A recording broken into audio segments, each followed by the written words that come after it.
क्या आपने कभी सोचा है कि भारत का सबसे बड़ा ज्ञान का केंद्र नालंदा विश्वविद्यालय आखिर क्यों और किसने नष्ट कर दिया? एक ऐसी लाइब्रेरी जिसमें लाखों ग्रंथ थे, वो आग में जलकर खाक हो गई। आज हम जानेंगे उस रहस्यमयी और दुखद घटना की कहानी, जब नालंदा विश्वविद्यालय को नष्ट कर दिया गया। नालंदा विश्वविद्यालय की स्थापना 5वीं शताब्दी में गुप्त सम्राट कुमारगुप्त प्रथम ने की थी। यह केवल भारत ही नहीं, बल्कि पूरे विश्व में ज्ञान का सबसे बड़ा केंद्र था। यहां भारत, तिब्बत, चीन, कोरिया और जापान से छात्र पढ़ने आते थे। इस विश्वविद्यालय में 10,000 छात्र और 2,000 शिक्षक एक साथ अध्ययन और अध्यापन करते थे। यहां की सबसे प्रसिद्ध लाइब्रेरी थी धर्मगंज। कहा जाता है कि इसमें 90 लाख से अधिक ग्रंथ थे।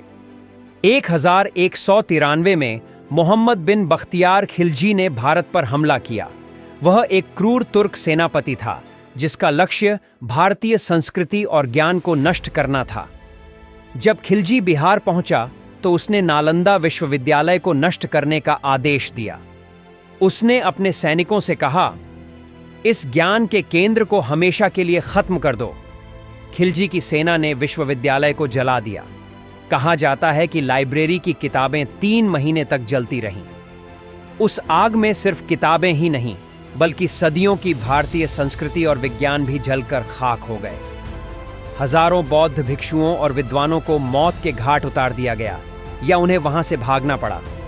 इतिहासकारों का मानना है कि खिलजी बीमार था और उसने नालंदा के एक विद्वान से इलाज करवाया। जब वह सिर्फ जड़ी बूटियों से ठीक हो गया तो उसने गुस्से में आकर इस पूरे ज्ञान केंद्र को नष्ट कर दिया। उसका मानना था कि अगर ये विद्वान जिंदा रहे तो उसकी सत्ता को चुनौती दे सकते हैं। सदियों तक नालंदा खंडहर बना रहा, लेकिन 2014 में भारत सरकार ने इसे दोबारा जीवित करने का निर्णय लिया। आज एक नया नालंदा विश्वविद्यालय स्थापित किया गया है जो भारतीय ज्ञान परंपरा की अमरता को दर्शाता है। नालंदा विश्वविद्यालय को जलाना केवल एक इमारत का विनाश नहीं था, बल्कि यह भारतीय सभ्यता और ज्ञान पर सबसे बड़ा आक्रमण था। लेकिन ज्ञान की रोशनी कभी नहीं बुझती। आज नालंदा फिर से उठ खड़ा हुआ है, अपने गौरव को वापस पाने के लिए। अगर आपको हमारी ये कहानी पसंद आई हो तो लाइक करें, शेयर करें और हमारे चैनल को सब्सक्राइब करना न भूलें। क्या आप मानते हैं कि अगर नालंदा नष्ट नहीं होता तो भारत का ज्ञान आज दुनिया में सबसे आगे होता? अपनी राय कमेंट में जरूर बताइए।